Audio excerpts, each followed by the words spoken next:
আমি লাইভে যাওয়ার পর একটা মাইয়া আমারে কমেন্ট করছে, আমি তোমার সতীন হতে চাই। আচ্ছা তোমরা বলো তো ওই মেয়েকে কি বলা উচিত বা কি করা উচিত? আমি একটা জিনিস চিন্তা করি, এটা তো ছেলে না মেয়ে। ভাই এই কমেন্টটা করলো কেমনে? মানে ওর ভিতরে কি একটু শরম লজ্জা কাজ করলো না? ভাই মেয়ে হয়ে জন্মগ্রহণ কইরাও মেয়েদেরকে ঘৃণা লাগে।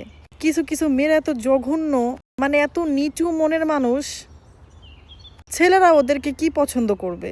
ওরাই পোলাগো গায়ের উপরে ঢুল্লা পড়ে। এখন আর পোলাগো কোনো দোষ নাই, সব দোষ মাইয়াগো।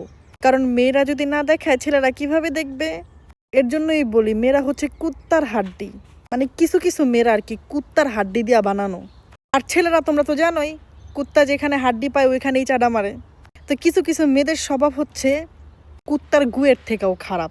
এত বিশ্রী, এত বাজে, মানে কোনো পোলারা না চাওয়া সত্ত্বেও ওই পোলাগো গায়ের উপরে ঢইল্লা পড়ে। মানে কি বলবো, কি ছেঁচড়া খোদা। মাইয়া ওয়া জন্মগ্রহণ করলাম কে? যেই জায়গায় থাকবো পোলারা ছেঁচড়া, মাইয়ারা স্ট্রং। ওই জায়গায় দেখি মাইয়ারা ছেঁচড়া, পোলারা স্ট্রং। মানে অনেক পোলারা পাত্তাও দেয় না, মাইয়ারা যায় গায়ের উপরে ঢইল্লা পড়ে। হ্যাঁ, মানে এত ছেঁচড়া, এত চুলকানি। ওই যে বলে না দাদি নানিরা যে মেয়েদের বেশি চুলকানি, আসলেই মাইয়াগোই বেশি চুলকানি। এর লেগা নিজে জন্মগ্রহণ করছি মেয়ে হইয়া, কিন্তু আমার মেয়েদেরকে পছন্দ না, শুধু একমাত্র এইসবের কারণে। ঠিক আছে, মেয়ে মানুষের চুলকানি বেশি, ছেলেদের চুলকানি কম, আর লজ্জা শরমও বেশি। এর লেগাই আল্লাহ খালি কবরে গেলে এমন গুতান গুতাইবো, পোলাগো উপরে হুইয়া পড়া, তখন একেবারে নিড়াইব। এখনও কইতাছে মাইয়ারা ভালো হয়ে আছা, অ্যাটিটিউড ধরে রাখ, দেখবি ভালো ভালো পোলারা পিছে ঘুরবো।